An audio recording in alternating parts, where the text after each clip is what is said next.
Oke, ya, eh, jumpa lagi dengan saya Sunardi.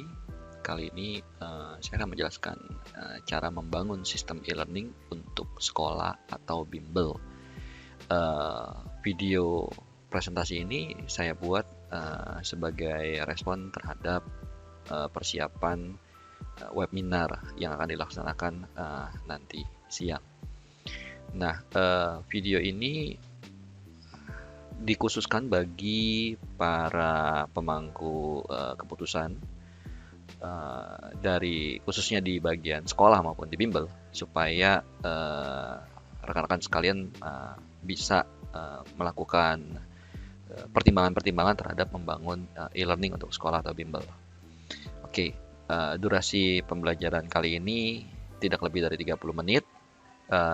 Jadi saya harapkan Bapak Ibu tetap stay di sini karena kita akan mengupas lebih lanjut tentang e-learning khususnya untuk sekolah.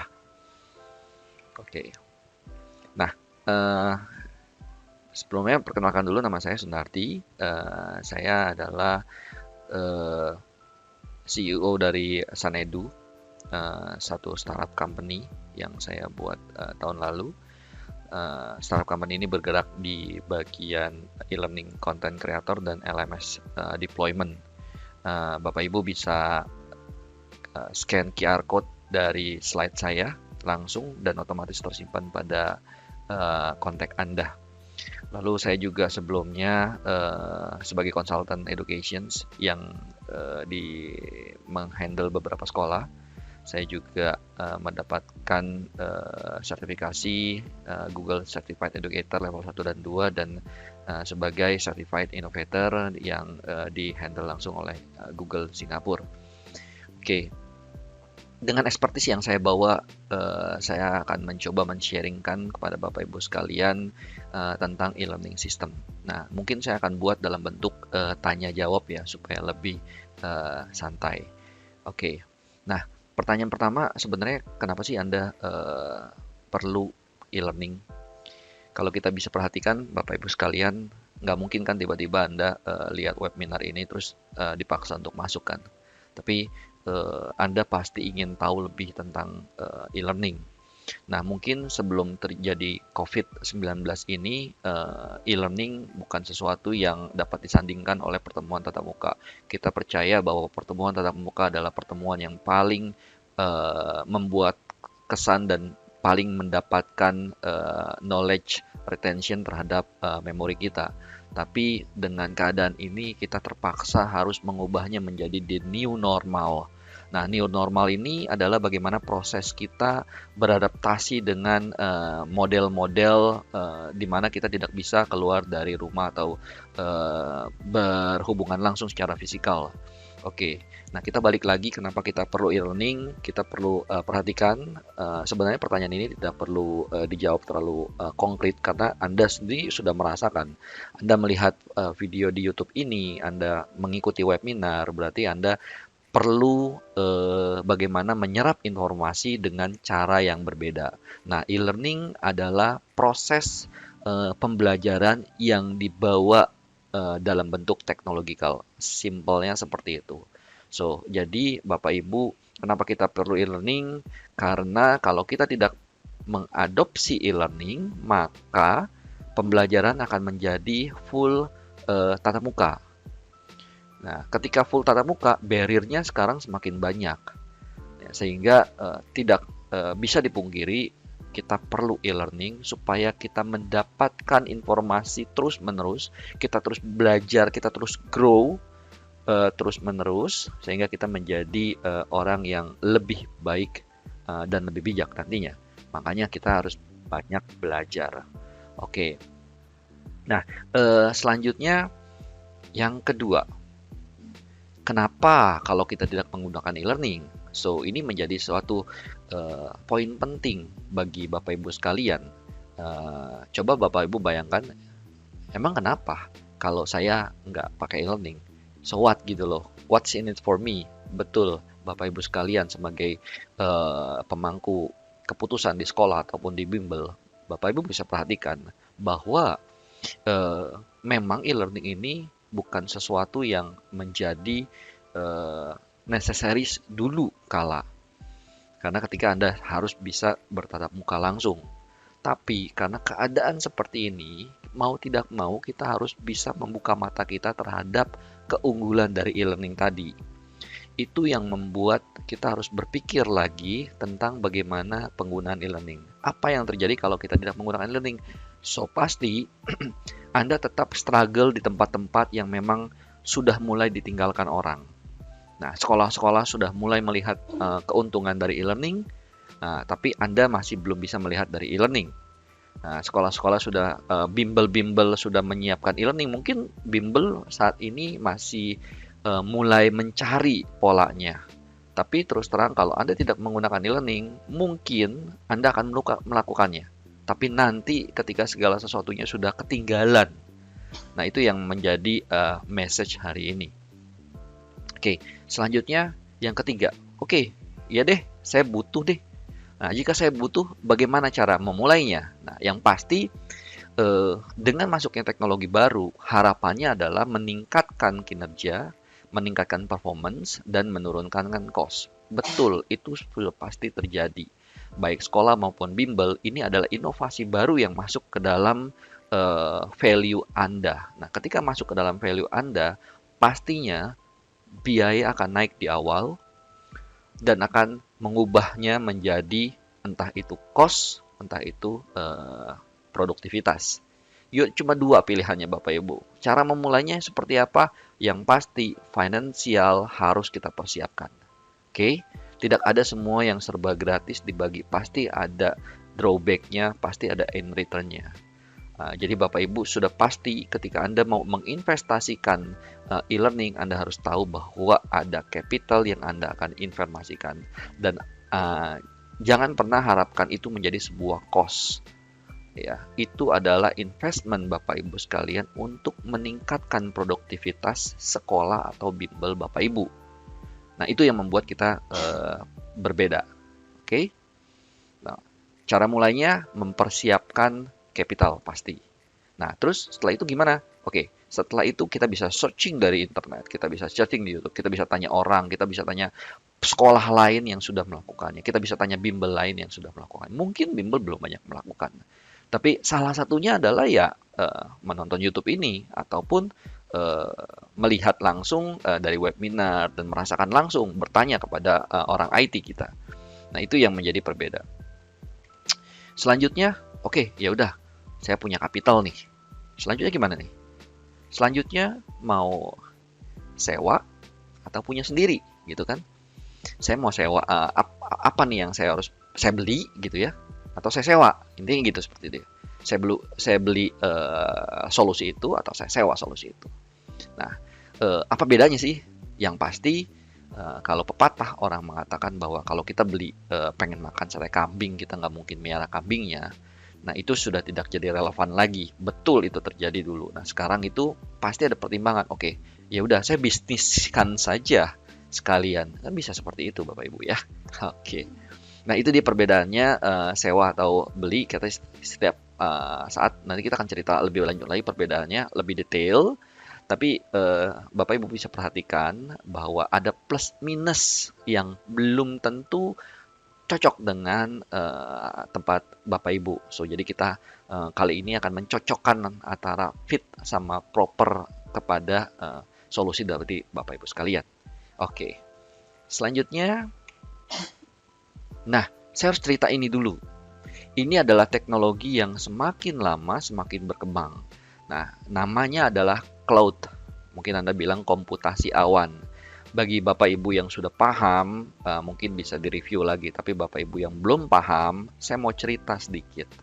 Ini simpelnya adalah bahwa sekarang ini pembelian hardware itu sudah beberapa yang sudah tidak relevan lagi.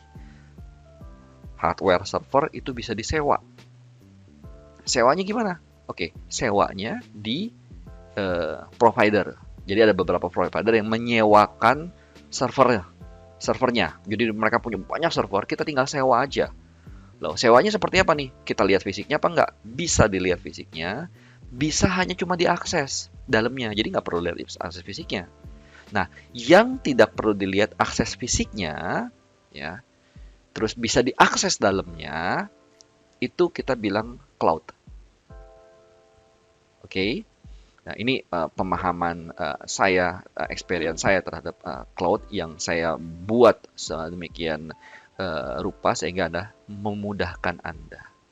Oke. Di sini Bapak Ibu bisa perhatikan bahwa servis layanan cloud itu bisa banyak, ya. Ini teknis, tapi yang saya mau tekankan di sini, Bapak Ibu paling kiri bisa beli server, taruh di ruangan server sekolah atau bimbel, atau sama sekali yang sebelah kanan SAS, Anda tinggal sewa aja layanannya.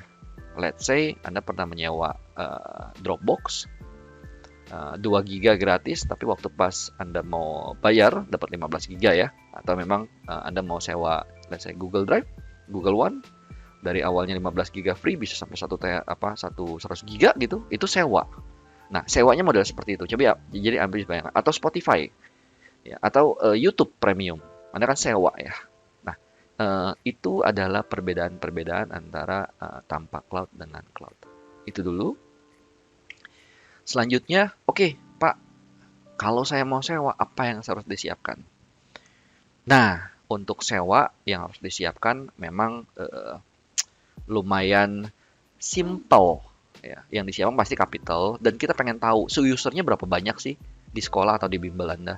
Kalau user di bimbel Anda let's say 100 orang, nah, kalau harganya range-nya dari $3 sampai $5, let's say $3 sekitar 50.000 dikali 100 orang, berarti kan 5 juta ya per bulan yang harus bayarkan. Jadi kalau misalnya sekolah usernya 1000, wah itu berarti 50 juta atau 5 juta ya, sorry. Nah, itu yang menjadi pertimbangan kita kalau kita misalnya sewa, berarti payment-nya berdasarkan biasanya per user. Seperti itu. Oh, servisnya apa tuh? Contohnya apa aja? Banyak Bapak Ibu yang melayangkan sewa e-learning ini. Sebenarnya itu nggak totally e-learning. Ada banyak e-learning, tapi yang memang terkenal Anda bisa gunakan salah satunya adalah Google dan Microsoft. Ya, dua ini bisa dijadikan e-learning. Nah, kalau misalnya Google, Anda bisa harus bayar $5, ya range lah ya, $3-5. Begitu pula Microsoft, $3-5. Layanannya banyak dan komplit. Anda tinggal membayar saja berdasarkan user Anda. Oke. Nah, tapi Bapak Ibu sekalian, ada pertimbangannya. Oke, pertimbangannya adalah kita concern terhadap data. Ya, jadi Anda hanya bisa mengakses saja, tapi tidak bisa terlihat, tidak bisa mempunyai penguasaan terhadap di bawah dari data, misalnya aplikasi dan segala macam. Anda nggak punya kontrol sama sekali.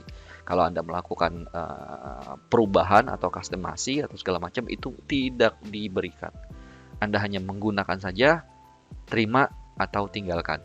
Anda mau pakai Google Drive, oke seperti ini. Kalau enggak, ya udah pindah aja ke Microsoft. Atau balik lagi, Anda mau pakai Microsoft, ya seperti itu. Kalau memang nggak bisa, ya udah pindahnya ke Google. Nah, itu kurang lebih seperti itu Bapak Ibu sekalian. Saya coba tampilkan di slide ini. Saya coba. Nah, ini untuk Google, Anda bisa gunakan Google Suite for Education. Saat ini servis layanan yang diberikan Google Suite for Education itu masih free. Anda bisa sign up, ya. Anda bisa sign up. Lalu akan mendapatkan account khusus untuk sekolahan Anda, ya. Tapi syaratnya adalah sekolahan. Anda harus punya domain SCHID, ya. Kalau tidak ada, tidak bisa. Bimbel tidak bisa, ya. Hanya education, CSR, government, yang lebih ke hubungan sama CSR ya, itu bisa, ya. Tapi kalau untuk selain itu masuknya ke dalam bisnis. Google Source for Business. Range-nya $3-5 per user per bulan. Oke, itu pertimbangannya. Nah, kalau Anda mau pakai Google Education Solution, Anda bisa kontak saya juga. Kalau untuk Microsoft, Anda juga bisa kontak saya. Kita akan coba ceritain lebih dalam lagi tentang Microsoft Solutions untuk Education. Nah, range-nya seperti itu. Jadi tergantung dari seberapa banyak user yang Anda miliki di sekolahan, siswa-siswanya, siswa dan guru. Jadi banyak pertimbangannya di sini. Sini juga banyak banyak solution yang ditawarkan, mirip-mirip sama si Google. Oke. Nah, ini adalah part of renting ya atau sewa. Saya bisa tunjukkan beberapa LMS atau e-learning solution sorry, yang lebih lokal ya, yang lebih lokal. Tapi ya takutnya ntar dibilang promosi ke satu tidak promosi ke lain, jadi lebih baik saya tidak ceritakan dulu di sesi kali ini. Jadi itu sewa ya. Jadi Bapak Ibu sekalian tolong perhatikan bahwa ketika sewa yang akan dihitung adalah per usernya. Cuman Bapak Ibu enaknya nggak usah pusing, semuanya diatur semuanya, ya. Karena sangat simple, bayar per user aja, service layanannya diberikan, apa aja sudah enak. Nah, balik lagi kemari, kalau Bapak Ibu mau sewa, itu adanya di sebelah kanan, SAS. Jadi, application sudah diberikan, Anda tinggal memasukkan data-data aja, seperti user, siswa, terus materi-materi, dan segala macam. Itu yang lainnya sudah diatur oleh Google atau Microsoft, ya. Nah, itu yang enak dengan menggunakan sewa saja, dan yang tidak enak gitu ya. Nah, Bapak Ibu sekalian, kalau kita lihat di sini ada without cloud ya. Nah, sebelah kiri saya coba ulas sekali lagi, ini server pribadi Bapak Ibu sekalian. Jadi kalau misalnya ada harga server 20 juta, Anda beli 20 juta, tapi semuanya milik Bapak Ibu. Nah, ya kan? Cuman semua pusing-pusingnya ada di tempat Bapak Ibu, itu sebelah kiri. Nah, sebelah kanan pusing-pusingnya ada nggak di tempat Bapak Ibu? Pusing-pusingnya ada server, tapi biayanya sewa. Nah, dari sini udah mulai dapat gambaran ya tentang mau beli atau sewa. Nah, selanjutnya, jika ingin memiliki server sendiri, apa yang harus disiapkan? Ya pasti dana di awal yang besar. Sama seperti Anda ingin beli tanah atau Anda ingin beli ruko, mau sewa ruko atau beli ruko ya. Kalau kita mau beli ruko, pasti di awal investmentnya besar. Tapi selanjutnya punya jadi kita, jadi milik kita. Sama seperti ini. Jika Anda memiliki server, apa yang harus disiapkan? Pembelian servernya, let's say sekitar 20 juta lah. Anda beli server. Tapi itu istilahnya kayak beli ruko, itu kosong. Nggak ada isi sama sekali. Nah, Anda harus hire orang untuk bisa, sebenarnya bukan cuma orang ya, Anda harus hire tim untuk bisa melakukan konfigurasi agar bisa dilakukan. Ya. Nah, kalau ini mau usernya 1.000, 10.000, nggak usah bayar-bayar lagi. Beda dengan sewa tadi kan. Nah, itu jadi pertimbangan. Nah, jadi Anda tahu nih, tadi saya sudah cerita, jadi Anda tahu apakah Anda harus memilih mau gunakan layanan untuk sewa kah atau layanan punya sendiri. Nah, udah ada pertimbangannya tadi kan. Nah, terus sebenarnya ada nggak sih solusi lain selain selain sewa dan memiliki sendiri gitu ya. Nah, sebenarnya Bapak Ibu sekalian, kalau Anda perhatikan, saya itu belum cerita yang ada di sebelah kiri dan sebelah kanan ini udah cerita ya. Yang saya belum cerita yang atasnya ini Bapak Ibu, di dua ini. Ada nggak sih? Ada. Nah, jawabannya adalah solusi hybrid. Nah, solusi hybrid ini kita setengah nyewa, setengah memiliki. Loh, kayak gimana maksudnya nih? Nah, setengah nyewa, setengah memiliki itu, yang kita miliki adalah layer atas. Kita memiliki kebebasan untuk bisa melakukan konfigurasi, tapi yang kita sewa adalah servernya di sini. Oke, jelas ya Bapak Ibu sekalian ya, kita ngomongin IaaS. Ya, belum sampai PaaS, kita ngomong IaaS. Jadi Bapak Ibu sekalian, Anda bisa sewa servernya di jagoan hosting, lalu Anda bisa configure sendiri dalamnya, sehingga usernya mau 1.000, 10.000, 1 juta user, nggak ada masalah. Anda nggak usah bayar. Nah, itu yang menarik kan ya? Nah, balik lagi, Anda mau pasang tim atau sewa orang untuk melakukan konfigurasi di sini. Nah, itulah bedanya. Oke. Kenapa sih harus yang hybrid seperti ini? Pertama, kita menggabungkan dua solusi. Which is harusnya kemampuan dua-duanya jadi kita miliki. Kedua, dari sisi pricing, jauh lebih murah. Ya kan? Nah, yang ketiga, sebenarnya kalau Bapak Ibu sekalian, di sini saya ada 20 e-learning platform ya. For COVID. Bapak Ibu bisa perhatikan for COVID-19. Di sini ada sampai aplikasi-aplikasi bagus-bagus, ada Slide Education, ada Duolingo dan segala macam ya. Nah, kalau Bapak Ibu orang yang behaviornya adalah sewa, premium, ini akan sewa, ini akan sewa, ini akan sewa, itu bagus, akan mendalam. Tapi sayangnya, tidak semua guru atau tenaga pendidik kuat untuk menerima informasi yang sebanyak ini. That's why, Bapak Ibu sekalian, Bapak Ibu harus bisa memastikan bahwa semua ini bisa diabsorb dengan baik. Salah satunya dengan cara mengkurasi.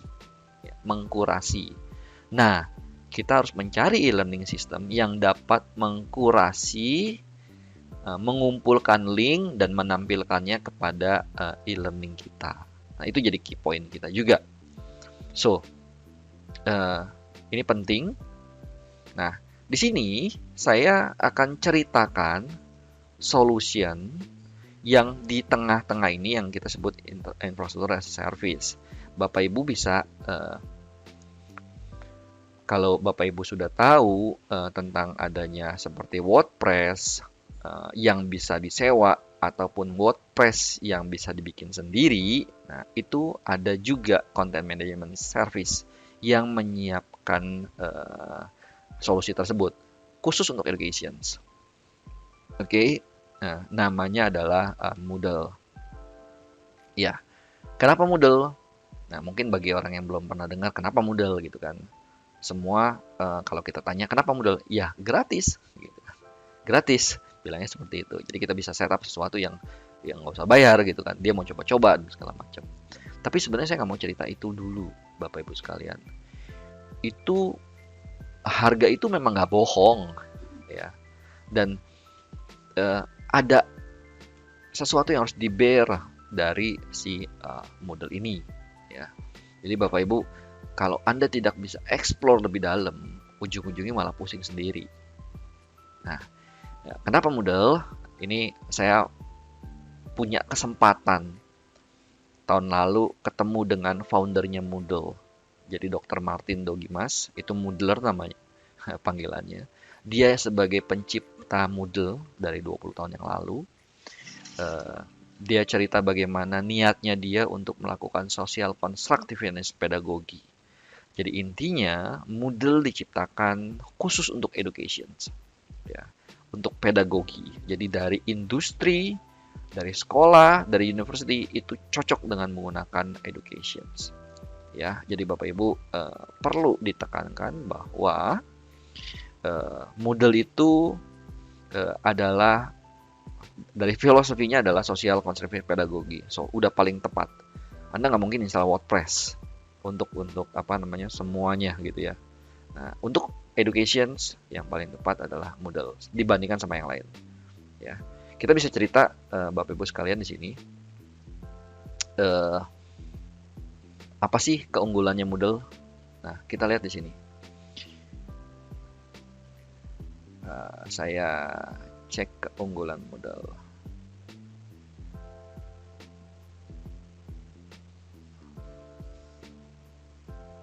Moodle feature. Nah, saya tambahkan di sini saja.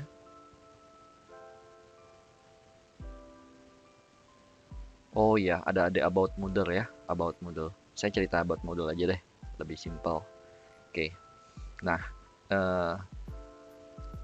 Moodle build learning globally. Nah, kalau misalnya Anda tidak percaya, Anda akses ke Moodle sites. Di sini adalah register sites. Ada 245 negara yang menggunakan Moodle dan ada 154 active sites ya. Oke. Dan sudah ada sekitar 114 yang dia aktif tapi tidak mendaftarkan dirinya. Nah, Indonesia gimana? Oke, di Indonesia sendiri yang menggunakan Moodle itu ada 4.448 site. Dari 2.900-nya itu nggak dilaporkan. Oke. Nah, jadi Bapak Ibu perhatikan baik-baik di sini.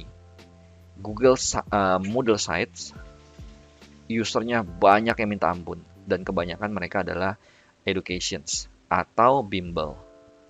Ya. Nah, saya coba ambil contoh. Ya, bimbingan-bimbingan belajar ada semua di sini. Terus kita bilang sekolah juga ada. Ya. Jadi Bapak Ibu bisa perhatikan bahwa penggunaan Moodle ini sudah banyak sekali. Lalu Bapak Ibu bisa perhatikan desain khusus untuk teaching and learning. Jadi nggak ada transaksi jual beli, tidak ada e-commerce, jualan travel gitu ya, nggak ada. Itu hanya transaksi teaching and learning only. Ya, mudah dalam penggunaannya. Kenapa? Karena 90 juta orang yang pakai, ya, mereka akan pasti memprovide documentation. Siapa yang mau provide documentation? Ya, semuanya, semua komunitas, ya. Tidak ada license, jadi free dipakai, open source. Anda bisa gunakan itu untuk apa saja, ya. Dan Moodle itu selalu up to date projectnya. Yang terbaru ada project Moodle 3.8, ya. Di sini ada transaction language, ada 120 language. Tapi ya, menurut saya sih language Indonesia masih agak sedikit kaku, jadi saya sih masih menggunakan bahasa Inggris. Oke. Nah, all-in-one learning platform, ya, semua bisa diakses. Chatting, blogging, forum, ujian online itu bisa diakses dengan menggunakan Moodle. Ya, bahkan kalau memang mau masukin PPDB juga di sini, wah itu bisa juga. So jadi it's one Swiss Army solution ya. Nah, Bapak Ibu sekalian, yang saya coba informasikan di sini, kenapa memilih Moodle, itu ada dua sebenarnya, tapi nanti saya akan jelaskan lebih dalam lagi. Salah satunya adalah plugin sama add-ons. Ya, nah, plugin sama add-ons nanti saya jelaskan selanjutnya. Atau saya jelaskan sekarang ya. Oke. Ya, Moodle kalau dilihat di sini, Anda bisa perhatikan dia mempunyai 1687 plugin. Nah, plugin apa sih? Jadi gini, Bapak Ibu, Anda bisa perhatikan. Saya buka, saya punya LMS. Nah, ini dia LMS-nya saya. Nah, ini pada dasarnya adalah mau masukin username sama password. Tapi, ternyata ada bisa login with Facebook sama login with Google. Oke, Bapak Ibu bayangkan kalau Bapak Ibu sebagai programmer yang menciptakan program dari nol, lalu pada saat itu ada kebutuhan untuk menggabungkan login dengan Facebook sama Google. Percaya, bikin kayak gini nggak gampang. Ya, developernya harus cari lagi disesuaikan dengan services atau layanan yang diciptakan oleh Facebook atau Google. Itu terjadi, ya. So, jadi dengan adanya plugin, saya mengerjakan ini hanya 10 menit saja selesai. Tinggal ditempel. Nah, ini yang membuat Moodle menjadi salah satu platform yang banyak dicari orang karena kemudahannya untuk menempelkan plugin. Ya, Bapak Ibu sekalian ya, ini penting karena kalau kita ngomong oke, gratis, udahlah gitu kan. Ya udah pakai aja gitu. Tapi bukan cuma gratis, ini bisa ditempelkan jadi maksudnya adalah selama 10 tahun kemudian jika ada service atau layanan baru, dia tinggal tempel saja. Bahkan dengan AI, let's say VM, bukan VM ya, AI itu ada hubungan dengan ML, machine learning dan segala macam, itu bisa dimasukkan ke dalam Moodle Analytics. Jadi Bapak Ibu, ini poin penting pertama. Oke. Nah, saya cari lagi di sini yang selanjutnya, scalable to any size. Anda bisa gunakan ini untuk bimbel, Anda gunakan ini untuk sekolah, udah paling banyak digunakan sama sekolah, government, bahkan NASA sekalipun internally dia gunakan itu. Terus UN dia gunakan itu. Nah, saya sendiri bisa gunakan itu, bimbel bisa gunakan itu. Ya. Nah, udah jadi ini menjadi sesuatu yang penting, poin penting. Nah, lalu kata siapa open source gampang dihack? Nah ini buktinya. Setiap ada aktivitas yang baru dia akan coba update security. Masalah keamanan bukan dari sisi software, tapi dari sisi usernya. Ya. Selanjutnya, nah ini yang menarik, saya akan jelaskan kemudian. Nah, tapi yang saya teruskan adalah Moodle bisa diekstensif, artinya Anda bisa gabungkan untuk kurasi yang seperti saya bilang. Oke, terus didukung oleh komunitas yang kuat. Nah, selanjutnya yang saya mau informasikan di sini adalah interoperability dengan yang tadi dibilang scalable for any site. Ada dua hal di sini yang saya mau garis bawahi. Pertama, Moodle berbasiskan website. Ya, pada dasarnya dia berbasiskan website yang bisa diakses. Tapi Moodle pun mempunyai applications yang bisa diakses oleh desktop, ya, yang bisa diakses oleh tablet dan bisa diakses oleh smartphone. Jadi 4 ini bisa Anda akses dengan kemudahannya. Coba Anda bayangkan ketika Anda pakai platform lain, misalnya WordPress, ya yang dibuka adalah browser kan, tidak ada native applications ya. Nah ini disupport adalah native applications. Nah ini sangat menarik sekali, Bapak Ibu sekalian. So jadi itu hal yang memang kita consider, karena research-nya 75% orang menggunakan mobile applications dibandingkan desktop, ya. Nah, ini yang membuat kita harus bisa rigid atau agile, punya aksesnya banyak. Selanjutnya, hal yang penting lainnya, ketika dia diakses dengan berbagai device, dia dapat meng-offline-kan konten. Nah, itu yang membuat berbeda. Dia dapat meng-offline-kan konten. Ini bagi sekolah yang siswanya kendala dari resource, internet, dan segala macam. Anda bisa gunakan itu untuk download aplikasinya dulu, lalu bisa nonton offline. Gimana kalau bisa di-copy? Nggak bisa di-copy. Ya, by default dia di dalam aplikasi tersebut. Ya, kecuali di capture screen pasti dapat lah ya. Tapi by default dia tidak bisa di copy. Ya, dia punya security yang kita bisa kasih copy atau tidak copy, itu nggak masalah. Oke, itu jadi pertimbangannya. Nah, semua cerita tentang Moodle adalah solution yang di tengah-tengah tadi ada sewa doang atau kita beli di tengah-tengahnya. Nah, di tengah-tengahnya kita pakai dua company. Oke, ya, yang saya bilang ada dua. Di atas adalah deployment-nya, yang di bawah adalah sewa servernya. Lalu kenapa memilih Sanedu ya? Nah, karena Sanedu itu sebenarnya lahirnya dari perusahaan.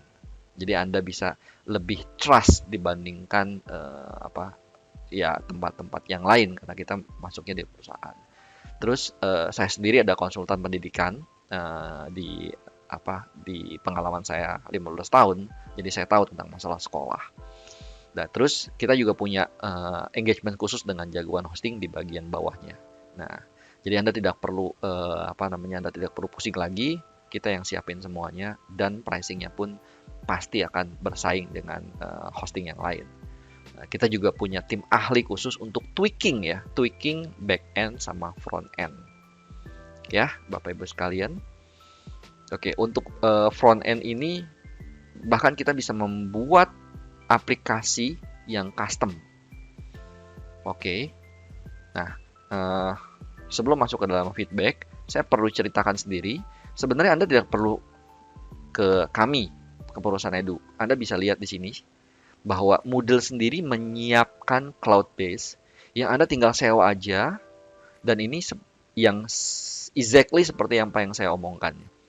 Di sini dia punya pricingnya berdasarkan user dan memang ada storage. Dia ada dua.